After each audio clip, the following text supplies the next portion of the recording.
దక్షిణామూర్తిగా దక్షిణాభిముఖుడు ఎందుకయ్యాడు అనే విషయాన్ని గురించి మన వీడియోలో తెలుసుకుందాము. పరమేశ్వరుడు దక్షిణామూర్తిగా దక్షిణాభిముఖుడు ఎందుకయ్యాడు మరియు పరమశివుడు మహర్షులకు జ్ఞానాన్ని బోధించదలిచి దక్షిణాముఖుడై వటవృక్షం కింద కూర్చొని ఉన్నాడు. అయితే దక్షిణాముఖుడే ఎందుకయ్యాడు అంటే ఉత్తరాభిముఖులైనటువంటి జిజ్ఞాసాపరులకు జ్ఞానాన్ని బోధించేందుకే. మరి వారెందుకు ఉత్తరాభిముఖులే అయ్యి ఉంటున్నారు ఎందుకు అంటే అసలు ఉత్తర దక్షిణాలు, తూర్పు పడమరలు సూర్యగమనం వల్ల ఏర్పడే దిక్కులేనా అంటే కాదు అనే చెప్పాలి. వీటికి అంతర్యంగా గొప్ప అర్థం కూడా ఉంది. ప్రతి మానవుడు కూడా బుద్ధిని కలిగి ఉన్నాడు. అయితే ఆ బుద్ధిలోని తెలివి అందరిది ఒకే రకంగా ఉండదు. కనుకనే వారి ప్రవర్తన కూడా ఒకే రకంగా ఉండదు. ఎవరి బుద్ధిలో ఎటువంటి లక్ష్యం ఉంటుందో వారి నడక ప్రయాణం కూడా ఆ లక్ష్యం వైపుగానే ఉంటుంది. కాబట్టి వారి వారి నడతలను బట్టి మానవులు 4 విధాలుగా విభజించవచ్చును. మొదటిది, కొందరు మానవులు తమ తమ పుట్టుపూర్వోత్తరాలను, తమ వంశచరిత్రను, పూర్వీకుల గొప్పతనాన్ని మరియు జరిగిపోయిన విషయాలను తలుచుకుంటూ మురిసిపోతూ ఉంటారు. వీరే పూర్వాభిముఖులు అంటే తూర్పు దిక్కుకు తిరిగినవారు అని అర్థము. మరియు రెండవ రకం వారు మరికొందరు మానవులు తమ భవిష్యత్తును గురించి ఊహించుకుంటూ రాబోయే వాటి కోసం ఎదురు చూస్తూ జరగబోయే వాటి గురించే ఆలోచిస్తూ ఉంటారు. వీరినే పశ్చిమాభిముఖులు అంటే పడమర దిక్కున తిరిగిన వారు అని అర్థము. మరియు మూడవ వారు చాలామంది మానవులు ప్రపంచ ప్రమేయాలతో ఇరుక్కుపోయేవారు. జీవితం, ప్రపంచము, సుఖాలు, భోగాలు, సంపాదన అనుభవించడం అంటూ ఇందులోనే కూరుకుపోయేవారు. వీరే దక్షిణాభిముఖులు అంటే దక్షిణ దిక్కున తిరిగినవారు అని అర్థము. ఇక చాలామంది ఉంటే కొద్దిమంది మాత్రము పూర్వజన్మలో చేసుకున్న పుణ్య కారణంగా పెద్దల యొక్క మహాత్ముల యొక్క సేవలు చేసిన కారణంగా ఈ ప్రపంచం పరిమితులను దాటిపోయి సంసార జనన మరణ దుఃఖాల నుండి తరించి ముక్తులు కావాలి అని కోరుకునేవారు. వీరే ఉత్తరాభిముఖులు. 4 రకాలైన మార్గాల్లో ప్రయాణించే మానవుల యొక్క స్థితిని తెలియజేసేవి ఈ 4 దిక్కులు. ప్రపంచం నుండి తరించి బయటపడాలనుకునే ముముక్షువులే ఉత్తరాభిముఖులు కనుక సనక సనందాది మునులు జ్ఞానులు కనుక వారు ఉత్తరాభిముఖులు అని చెప్పటం జరిగింది. కాబట్టి ఉత్తరాభిముఖులైనటువంటి మహర్షులకు జ్ఞానబోధ చెయ్యాలి కనుక పరమేశ్వరుడు దక్షిణముఖుడుగా అయ్యాడు. ఇక ఈరోజు సోమవారం కాబట్టి పరమేశ్వరునికి ఎంతో ప్రీతికరమైన రోజు. కాబట్టి ఈ రోజున శ్రీ శివమహాపురాణంలోని కథలను గురించి తెలుసుకుందాము. భరతఖండంలో అగ్రస్థానంలో ఉన్నది ప్రయాగ. గంగా యమునా నదుల సంగమం వద్ద దర్శనమిచ్చే మహాద్భుతమైన క్షేత్రమే ప్రయాగ.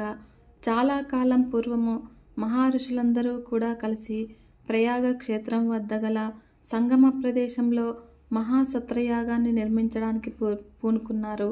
అలా నిరాటకంగా అఖండంగా కొనసాగుతూ ఉన్న ఆ యజ్ఞ దర్శనం కోసం ఎందరో ఋషులు, మునులు, యోగులు కూడా వచ్చారు. అలా వాళ్లతో పాటుగా సూత మహర్షి కూడా వచ్చారు. సూత మహర్షి రోమహర్షుని యొక్క కుమారుడు. అష్టాదశ పురాణాలను విభజించి పంచమ వేదంగా పరిగణించే మహాభారతంను జనులకు అందించిన వేదవ్యాసుని ప్రియతమ శిష్యుడు. ఈ సూత మహర్షి ధర్మశాస్త్రములు, వేదాలు, వాదాలు అన్నీ కూడా బాగా పరిశీలించినవాడు. అతను చెప్పలేని ధర్మ సందేహము ఈ ప్రపంచంలోనే లేదు.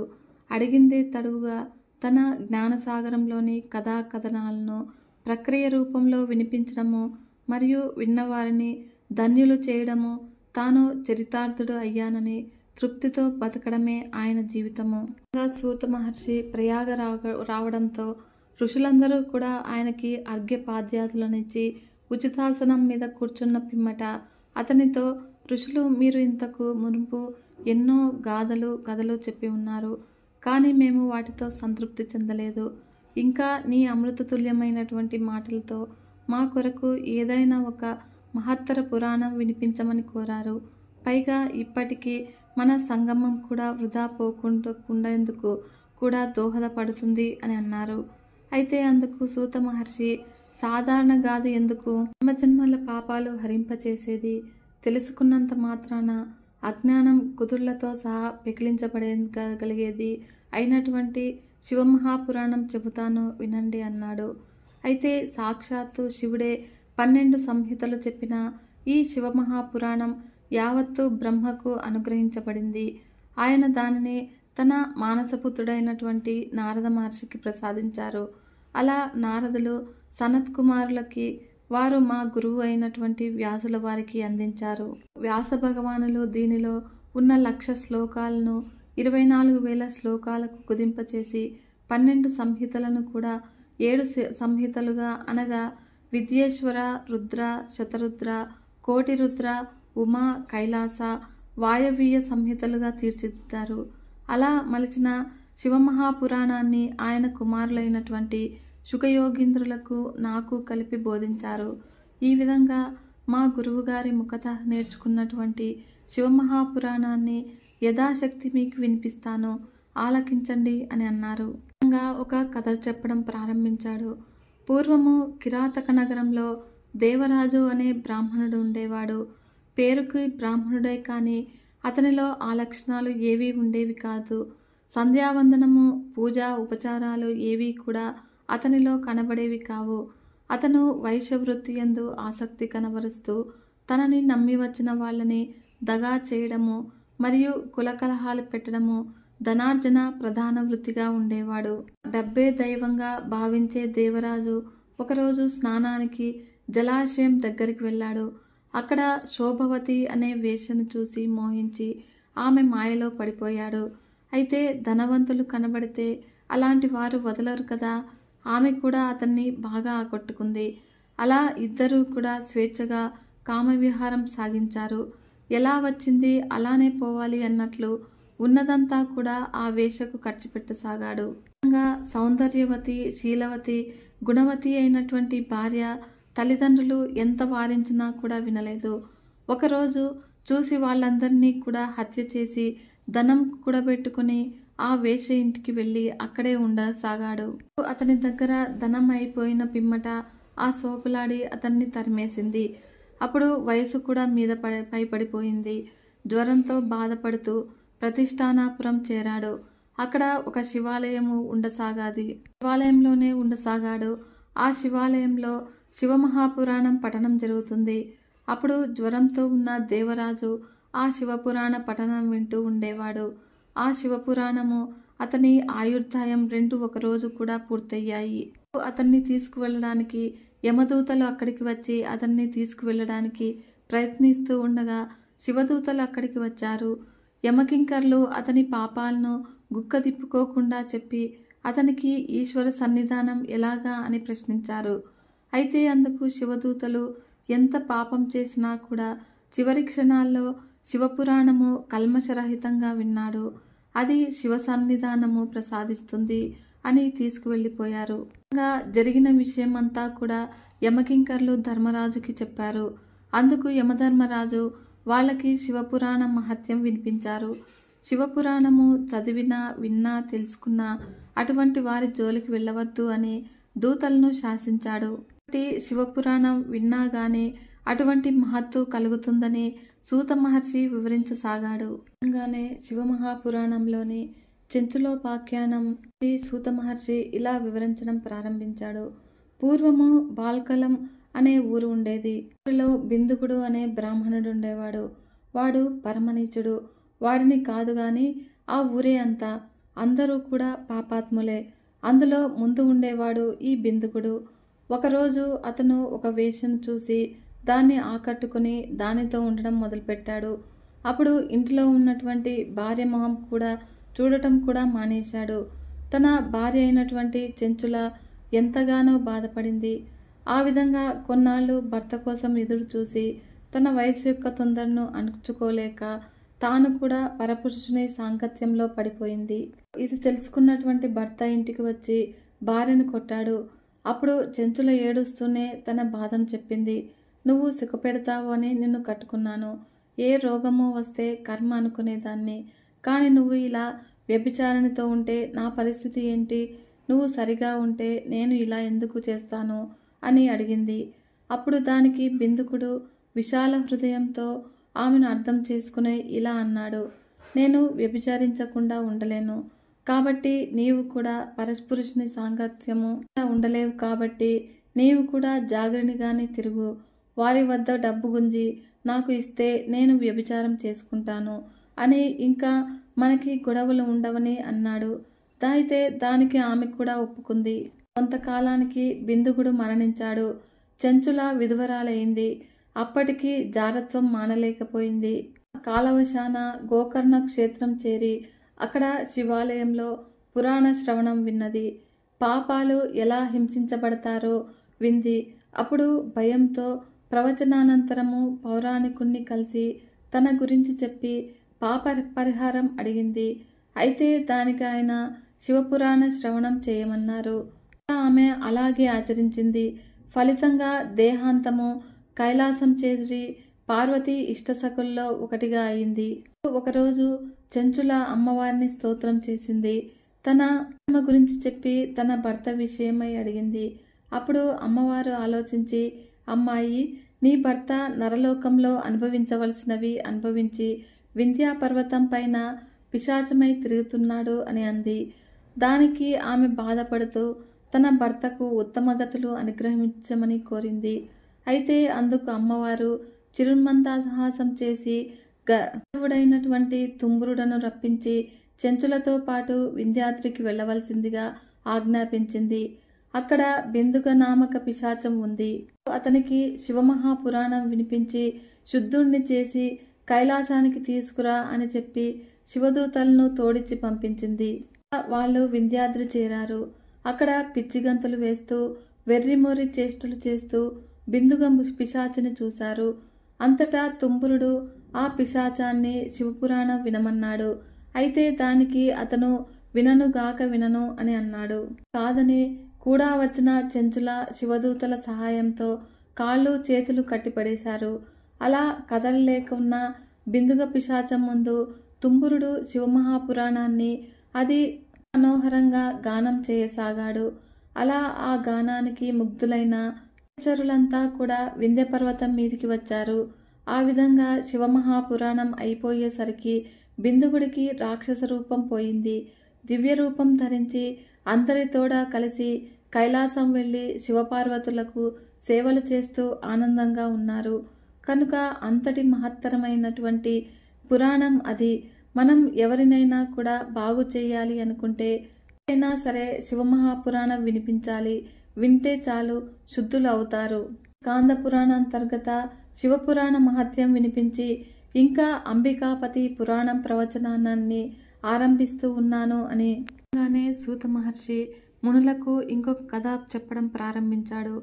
పూర్వము నారద మహర్షి అతి పవిత్రమైనటువంటి హిమాలయ పర్వత శ్రేణుల్లో ఉన్న మానస సరోవరం వద్ద ఒక పర్ణశాలను నిర్మించుకుని అక్కడే శివుని గురించి తపస్సు చేయడం ఆరంభించాడు. అయితే నారదుడు త్రిలోక సంచారి. ఆయనకు తగువులమారి, కలహ భోజనుడు ఇత్యాది పేర్లున్నా కూడా ఆయన చేసే పనులన్నీ కూడా చివరకు జగత్ కళ్యాణంగా పరిగణించడంతో అందరూ కూడా ఆయన్ను ముందు ఆడిపోసుకున్న అనంతరం మాత్రము ఎంతగానో కొనియాడతారు. అటువంటి నారదుడు తపస్సు చేయడం మొదలుపెట్టేసరికి స్వర్గాధిపతి అయిన ఇంద్రునికి భయం పట్టుకుంది. సాధారణంగా లోకంలో ఎవరైనా తపస్సు ప్రారంభించారు అంటే ముందుగా భయపడేది దేవేంద్రుడు. ఎందుకంటే తన పదవికి ఎక్కడ గండం వస్తుందోనని ఆయనకు భయము. ఇప్పుడు కూడా అదే భయంతో నారదుని తపస్సు చెదరగొట్టేందుకు తన రాజసభలోని నాట్యం సాగించే సౌందర్య రాశులైనటువంటి రంభ, ఊర్వశి, మేనక మొదలైన అప్సరసలను భూలోకానికి పంపిస్తాడు. అలా ఎలాగైనా సరే నారదుడి తపస్సును భగ్నం చేయమని వాళ్లను ఆదేశిస్తాడు. ఈ విధంగా ఇంద్రుని ఆజ్ఞ మేరకు ఆ నారీమణులంతా కూడా నారదుని తపస్సు చేస్తూ ఉన్నటువంటి ప్రాంతానికి ఆయన్చర్లా చేరుకుంటారు. తమ నటన ప్రావీణ్యంతోనూ సౌందర్య ఆకర్షణతోనూ ఆయన దృష్టిని తపస్సు నుంచి మరల్చేందుకు శతవిధాలా ప్రయత్నిస్తారు. చివరకు తమ వంపు సొంపుల్ని సైతము ఏకాకి ఆజన్మ బ్రహ్మచారి అయినటువంటి నారదుని మేనుకు తగిలేలా నాట్యం చేస్తూ అతనిలో శృంగార పిపాసను రేకెత్తించేందుకు పూనుకుంటారు. కానీ నారీమణుల నాట్యం చూసి పరిసరాల్లోని పశుపక్షాదులు సైతము పరవశిస్తున్నాయి. కానీ నారదునిలో మాత్రము చలనం లేకుండా పోయింది. అప్పుడు వీళ్ళ ప్రలోభాలకు ఏమాత్రం ఆకర్షితుడు కాడు. అయినా కూడా కళ్ళు మూసుకున్నట్లే నటించి వీళ్ళేం చేస్తున్నారో అనే ఉత్సుకతతో ఓ కంట కనిపెడుతూ ఉన్నాడు నారదుడు. ఎంతసేపటికి నారదునిలో ఉలుకు పలుకు లేకపోవడాన్ని గమనించిన ఆ అప్సరస స్త్రీలంతా కూడా నాట్యం చేసి చేసి అలుపుతో ముక్కు మూసుకుని తపస్సు చేసుకునే జడదారి ముందు మన ప్రయత్నమంతా కూడా వృధాయి అనుకుంటూ నిట్టూర్పులతో తిరిగి ఇంద్రలోకానికి వెనుదిరిగారు. ఈ విధంగా వాళ్ళందరూ కూడా వెనక్కి వెళ్ళేసరికి నారదునిలో మాయను జయించాను అన్న గర్వం ఏర్పడుతుంది. అంతటా పరమేశ్వరుని దగ్గరకు వెళ్ళి ఇదే విషయమై ప్రస్తావించి నేను మాయను జయించాను పరమేశ్వర అని అన్నాడు. అందుకు పరమేశ్వరుడు చిరునవ్వు నవ్వి ఊరుకున్నారు. తర్వాత ఇదే విషయాన్ని నారాయణునికి వివరించమని పేర్కొన్నాడు. సరాసరి నారదుడు వైకుంఠానికి బయలుదేరాడు. అక్కడ శ్రీదేవి పాదాలు ఒత్తుతూ ఉంటే మెత్తనైన శేషతల్పం పైన శయనభంగిమలో ఉన్న శ్రీ మహావిష్ణువును దర్శించి భక్తిగా నమస్కరించారు నారదుడు. మునీంద్రుని చూసిన శ్రీహరి ఉచిత రీతిన సత్కరించి కుశల ప్రశ్నల అనంతరము నారదుడు, స్వామి, లోకంలో నిన్ను పోలిన అదృష్టవంతులు మరెవరూ కూడా లేరు. హాయిగా ఇష్టం వచ్చిన రీతిలో సుఖభోగాలను అనుభవిస్తూ ఆనందమైన జీవితాన్ని గడుపుతూ ఉన్నావు. భార్య వల్ల కలిగే సుఖం ముందు ఇంకే సుఖమైనా కూడా తృణప్రాయమే అంటారు. నేనా సన్యాసిని, భార్య సుఖమేమిటి, అసలు స్త్రీ ఊసే తెలియనివాణ్ణి. అదేం చిత్రమో కానీ ఇన్నాళ్లకు నాకు స్త్రీ పైన సంసారం పైన ధ్యాస మళ్ళింది. అందులోనూ మొన్న కళ్యాణపురం రాకుమారి రమాదేవిని చూశాక అది మరీ ఎక్కువైంది. ఇంతెందుకు ఆమెపై నేను మనసు పడ్డాను కనుక ఎలాగైనా సరే ఆమెనే పెళ్లి చేసుకుందాము అని అనుకుంటూ ఉన్నాను. ఇందుకు నీ సహకారం కావాలి అని అన్నాడు. ఆ మాటలకు శ్రీ మహావిష్ణుమూర్తి ఆశ్చర్యపోయాడు. అదేమిటి నారద, ఇంద్రియాలను జయించానని పెద్ద ఎత్తులో ప్రగల్భాలు పలికావు కదా, మళ్ళీ ఇప్పుడు వ్యామోహము, పెళ్లి, సుఖము, సంతోషము లాంటి ఐహిక వాంఛలతో కూడిన తుచ్చమైన పదాల్ని ఉచ్చరిస్తూ ఉన్నావేమిటి అని అన్నాడు విష్ణువు. నారదుడు, ఇప్పటికీ నేను అదే మాట మీద ఉన్నాను స్వామి. అన్ని విషయాలపైన అవగాహన ఉండడం మంచిదంటారు కదా. గృహస్థాశ్రమంలోని సుఖాన్ని కూడా అనుభవించి అందులోని సారాన్ని గ్రహిద్దాము అనే ఈ ఆలోచనకు వచ్చాను తప్ప మరేమీ కాదు. ఇప్పటికీ నేను ఏ మాయకు లొంగని వాణ్ణే. ఇందులో ఎంత మాత్రమూ అసత్యం లేదు అని అన్నాడు గర్వంగా. మాయను జయించిన వాడికి అతివులపై దృష్టి మళ్ళడమేమిటి? ఇది మాయ కంటే కూడా మరింత ప్రమాదకరమైనది. అయినా కూడా సంసార బంధంలో ఒకసారి చిక్కుకున్నావు అంటే దాని నుంచి బయటపడటము నీవనుకున్నంత సులభ సాధ్యం కాదు.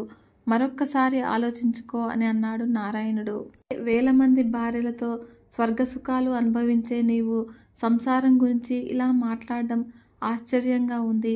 నీరజాక్ష, నన్ను అనుగ్రహించి నీ సుందరమైన మోహనాకారాన్ని నాకు ఒక్కసారి వరంగా ప్రసాదించు.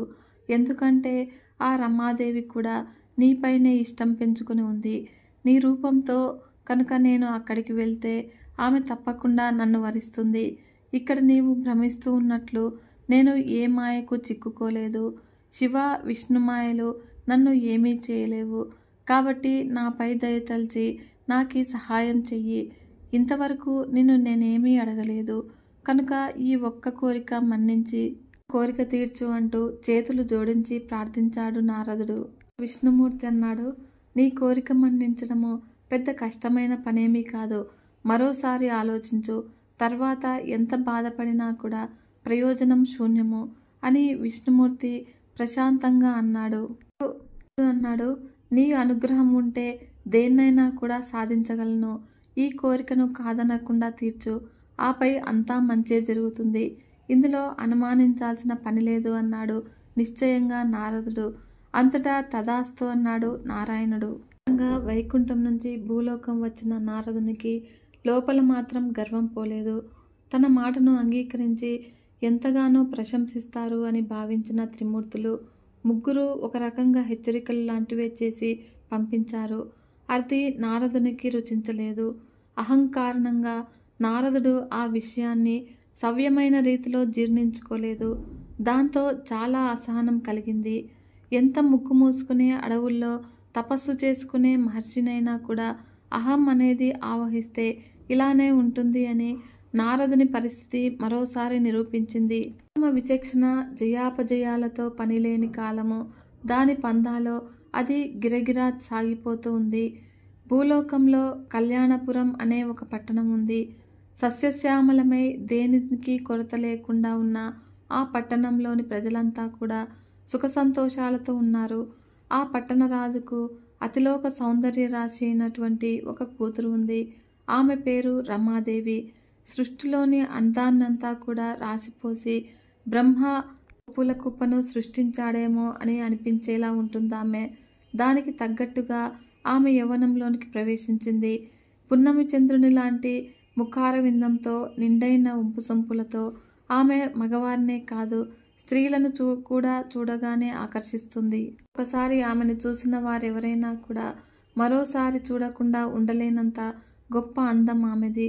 అలాంటి రమాదేవికి స్వయంవరం చాటించాడు రాజు. అయితే రమాదేవి మాత్రము తన మనస్సును ఏనాడో శ్రీమన్నారాయణుడికి అంకితం చేసింది. లోకాలను ఏలే లోకేశ్వరుడినే పెళ్లి చేసుకోవాలి అన్న గట్టి తలంపుతో ఉందామె. ఇలా ఉండగా కళ్యాణపురం రాజు కూతురి పెళ్లి కోసము స్వయంవరం చాటించాడన్న విషయము నారదుడికి తెలిసి అక్కడికి వచ్చాడు.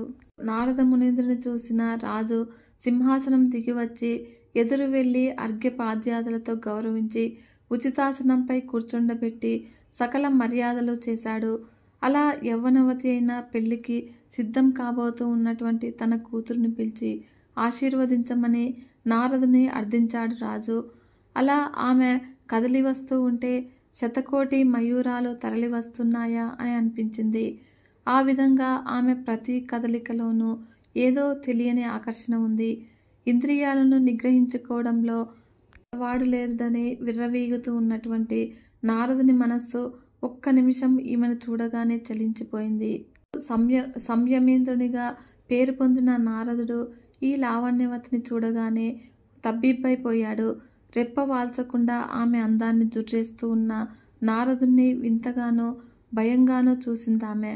రాజు కూడా మునీంద్రుని ప్రవర్తనకు ఒకంత సిగ్గుపడుతూ, స్వామి, మా అమ్మాయిని మీరు నిండు మనస్సుతో మంచి వరుడు దొరకాలని ఆశీర్వదించండి. సర్వసంగ పరిత్యాగులైనటువంటి మీలాంటి యోగులు దీవిస్తే అది తప్పక ఫలిస్తుంది అని అన్నాడు. అలా ఆ మాటతో ఉలిక్కిపడ్డ నారదుడు, రాజా, మీ అమ్మాయి అందానికి నేను ముగ్ధుడనైపోయాను. వశత్వం నుంచి బయటకు రాలేకుండా ఉన్నాను. వరుడి కోసము స్వయంవరం ఎందుకు? నీవు ఇష్టపడితే నేనే ఈమెను పెళ్లి చేసుకుంటాను అని అన్నాడు. అందుక రాజు ముందు ఆశ్చర్యపోయినా కూడా దాన్ని ముఖంలో కనిపించకుండా, మీరు అన్నది సబబుగానే ఉంది. స్వయంవరం ఎలాగూ చాటించాను కదా, రేపు మీరు దానికి హాజరు కండి. అప్పుడు నా కూతురు ఒకవేళ మిమ్మే వరించినట్లయితే.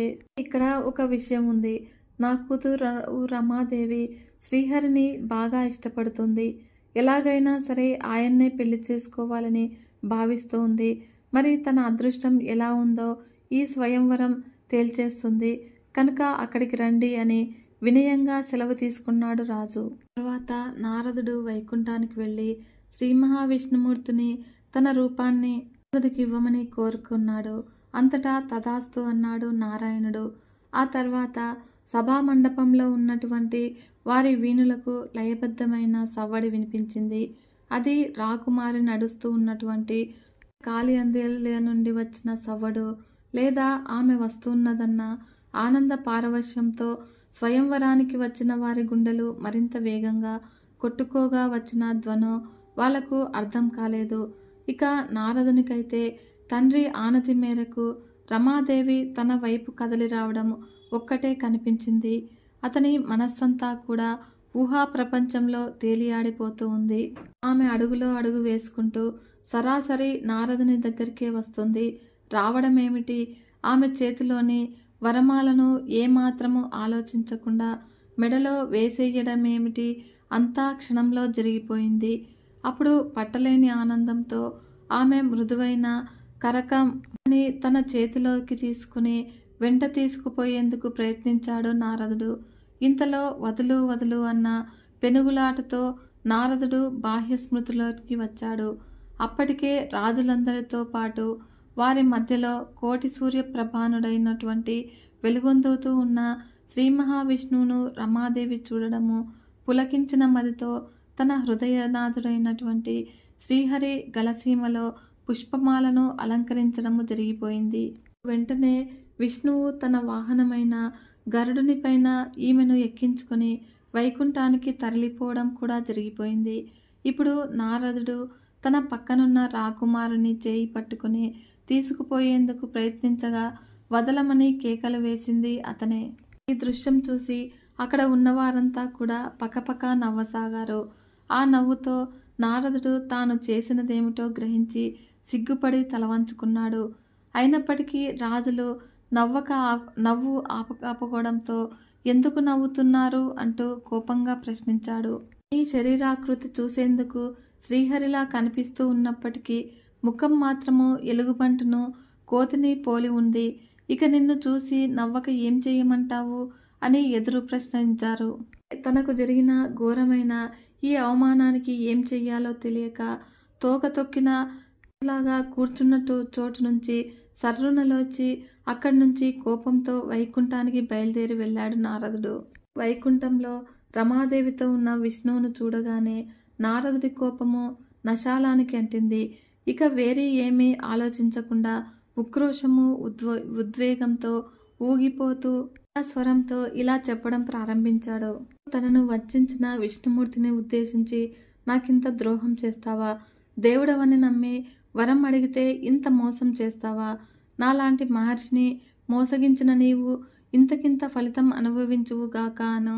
ఏ విధంగా అయితే భార్య సుఖం నుంచి దూరం చేసేందుకు ప్రయత్నించావో నువ్వు కూడా అలానే భార్యను విడిచి బాధపడతావు అంటూ శపించాడు నారదుడు. అంతేకాదు, నన్ను ఏ రూపంలోనైతే అక్కడ కనిపించేలా చేశావో ఆ వానరాలు ఎలుగుబంట్ల సహాయంతోనే మళ్ళీ నీ భార్యను కలిసి సుఖిస్తావు అంటూ తన శాపానికి విమోచనం కూడా నారదుడే తెలియజేశాడు. ఇదంతా విని కూడా మహావిష్ణువు ఆవేశపడలేదు. ఎంతో శాంతస్వరంతో, నారద, ఇదంతా నేను కావాలని చేసింది కాదు. నీవిప్పుడు వట్టి నారదుడివి కాదు. శివమాయ నిన్ను పూర్తిగా కమ్మేసింది. కాబట్టే ఎవరో తెలియని స్థితిలో నువ్వు మాట్లాడుతూ ఉన్నావు. నీ జ్ఞానమంతా నశించి మోహాంధకారంలో పడి వేగిపోతూ ఉన్నావు. ఇలాంటి స్థితిలోనే నీకు రమాదేవి కనిపించడము, ఆమెను మోహించడం జరిగింది. ఇప్పుడు ఆమె నీకు దక్కకుండా పోయినందున దానికి నేనే కారణమంటూ అకారణమైన నిందలు వేసి నన్ను శపించావు. అయినా కూడా నీ మీద నాకు కోపం రావటం లేదు. నీ శాపాన్ని నేను ఆనందంగా అనుభవిస్తాను. త్రేతాయుగంలో మానవుడిగా జన్మించి దుష్ట సంహారం చేసేందుకు నీ శాపం నాకు వరంగా పరిణమిస్తుంది అని అన్నాడు. విష్ణుమూర్తి శాంత స్వభావాన్ని, చిద్విలాస రూపాన్ని చూసిన నారదునికి జ్ఞానోదయం అయింది. అప్పుడు వెంటనే పశ్చాత్తాపం చెందిన నారదుడు వైకుంఠవాస, పరంధామ అంటూ పాదాలపై పడిపోయాడు. అప్పుడు విష్ణుమూర్తి నారదుని తన మృదువైన హస్తాలతో మెల్లగా పైకి లేవనెత్తి, నారద, శివమాయను జయించడం ఎవ్వరికీ సాధ్యం కాదు. పరమశివుడు ఎవ్వరికీ అందని మహిమాన్వితుడు. అలాంటి మహానుభావుని చులకనగా చూశావు. అందుకే అలా జరిగింది అని అన్నాడు. నారదుడు, నిజమే స్వామి, నా తప్పులు మన్నించు. పావనమైన నీ పాదపద్మాలను ఎల్లవేళలా కొలిచే భాగ్యమిచ్చి ఇప్పించు ప్రభు. నన్ను జీవన చదరంగంలో పావును కానీయకు, పావన చరిత అంటూ దీనంగా ప్రార్థించాడు. శివమాయ గొప్పతనము ఎంతటిదో నందీశ్వరుడు మార్కండేయునికి వివరించగా ఈ విషయాన్ని శౌనకాది మహామునులకు సూత పౌరాణికుడు తెలియజేశాడు. కదా ఫ్రెండ్స్, ఈ వీడియో మీకు నచ్చినట్లయితే ఒక చిన్న లైక్ చేసి మన ఛానల్ని ఇంతవరకు సబ్స్క్రైబ్ చేసుకోకుంటే సబ్స్క్రైబ్ చేసుకొని సపోర్ట్ ఇవ్వండి ఫ్రెండ్స్. మరొక మంచి వీడియోతో మీ ముందుకు వస్తాను. అంతవరకు సెలవు. నమస్కారం.